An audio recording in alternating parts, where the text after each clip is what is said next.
If you've ever been to Florence, chances are you've seen its massive central market.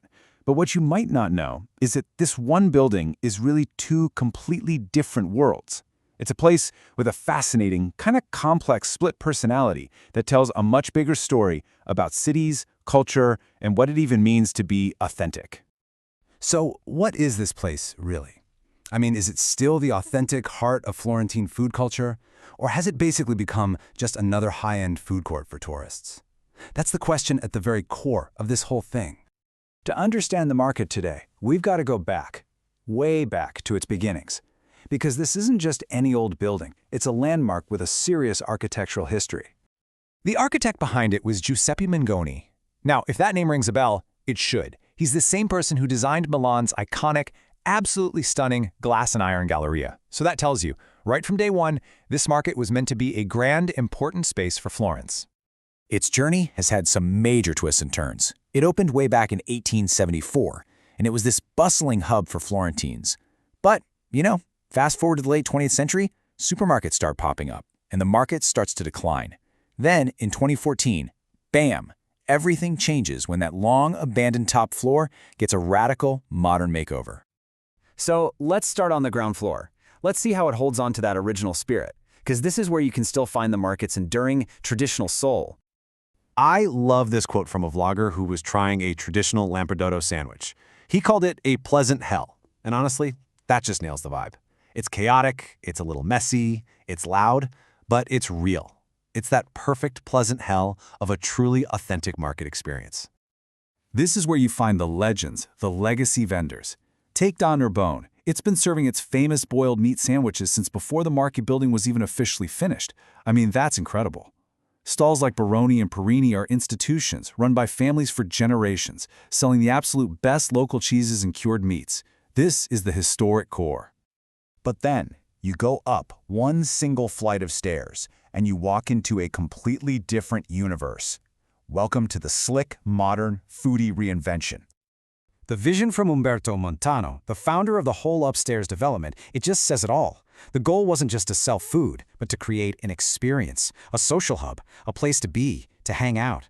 So the crucial point here is that this was a total philosophical shift.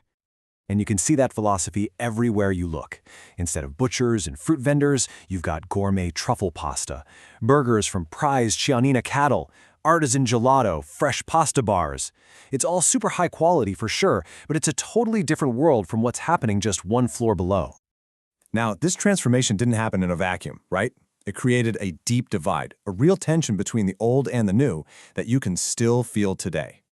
And the divide is it's stark. Downstairs is the Mercato di San Lorenzo, where locals do their shopping. Upstairs is the Mercato Centrale, where tourists go for an experience. In fact, get this, some of the old-school vendors have a nickname for the new food hall, La Mangiatoia, which translates to the trough. Oof, that tells you everything you need to know about the culture clash. And the scale of this new food hall is just staggering. In 2023 alone, it attracted 4 million visitors. Let that sink in for a second. 4 million! Okay, let's put that into perspective. On an average day, the market sees about 12,000 people. That's nearly as many visitors as the world-famous Uffizi Gallery, home to Botticelli's Birth of Venus. This place has become a tourist attraction of monumental proportions. But what do the original vendors think? Well, this quote from Andrea, a co-owner of the historic Perini stall downstairs, is so revealing. He admits that at first, the change was tragic. It pushed away a lot of his local Florentine shoppers. But then, they saw a benefit.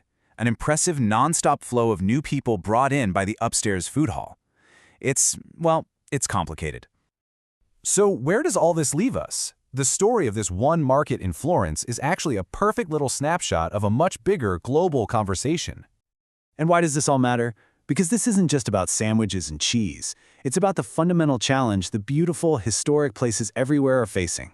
How do you protect your authentic culture while also surviving and thriving in an economy that runs on tourism? It makes you wonder if this tense but ultimately symbiotic relationship is the new model for survival. Which leaves us with a final, really thought-provoking question. Is the true experience the chaotic old-school market downstairs? Or has the slick, modern food hall, now an undeniable part of the city's fabric, earned its own kind of authenticity. In a world that's constantly being reshaped by travel, maybe the very definition of what's real is changing too.